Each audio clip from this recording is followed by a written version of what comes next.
ৰমজান মাহত জলেশ্বৰৰ সাতাপাৰা গাঁৱত ভূমিকেন্দ্ৰিক সংঘাত আহত এজন গোৱালপাৰা জিলাৰ লক্ষীপুৰ থানাৰ অন্তৰ্গত সাতাপাৰা গাঁৱত এডোখৰ বিবাদমান ভূমিক লৈ মাৰপিটৰ ঘটনা সংঘটিত হয়। জহিৰুদ্দিনৰ পক্ষৰ আক্ৰমণত আহত হয় নুৰজাহান বেগম নামৰ এগৰাকী মহিলা। এটাহাৰত উল্লেখ কৰা মতে সাতাপাৰা গাঁৱৰ 421 নং দাগৰ এডোখৰ ভূমিক লৈ দীৰ্ঘদিন ধৰি গোৱালপাৰা জিলা আদালতত গোচৰ চলি আছে। ইতিপূৰ্বে মহামান্য আদালতে চক্ৰ বিষয়াক নিৰ্দেশ দি মণ্ডল আৰু কানান গুৰ সহায়ত ভূমি দখলৰ সীমা নিৰ্ধাৰণ কৰি খুঁটি পুতি দিছে। কিন্তু জহিৰুদ্দিন আৰু হানিফ আলী নামৰ লোক দুজনে আদালতৰ নিৰ্দেশনাক অৱমাননা কৰি বলপূৰ্বকভাৱে উক্ত বিবাদমান ভূমিত জেচিবি আৰু ট্ৰেক্টৰ লগাই অন্যায়ভাৱে মাটি কাটি বেলেগত বিক্ৰী কৰি আহিছিল। উক্ত ভূমিত আজি মাটি কাটি থকা অৱস্থাত মাটিৰ গৰাকী হিচাপে দাবী কৰা নুৰজাহান বেগমে বাধা প্ৰদান কৰা জহিৰুদ্দিনৰ পক্ষই অতৰ্কিতে মহিলাগৰাকীক উপৰ্যুপৰি আক্ৰমণ কৰি গুৰুতৰভাৱে আহত কৰে। সম্প্ৰতি চিকিৎসালয়ত চিকিৎসাধীন হৈ আছে মহিলাগৰাকী।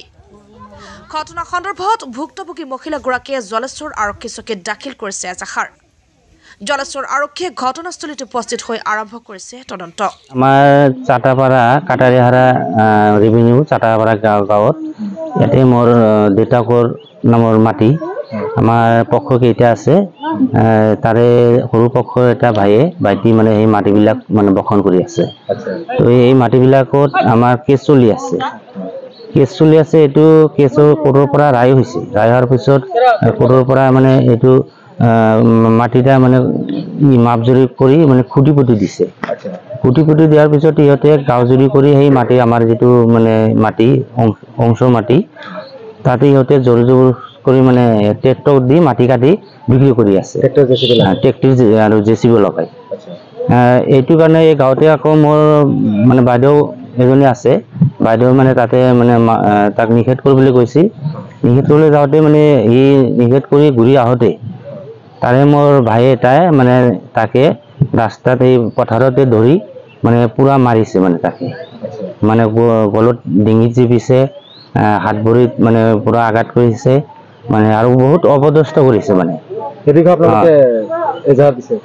হয়, আমি পিছত গাঁওবাসীৰ ওচৰত মানে বস্তু শুনিলোঁ, মানে কি হৈছে শুনাৰ পিছত মই চিন্তা ভাৱনা কৰি পিছত জলেশ্বৰ থানাত মই এটা এজাহাৰ দাখিল কৰিছোঁ।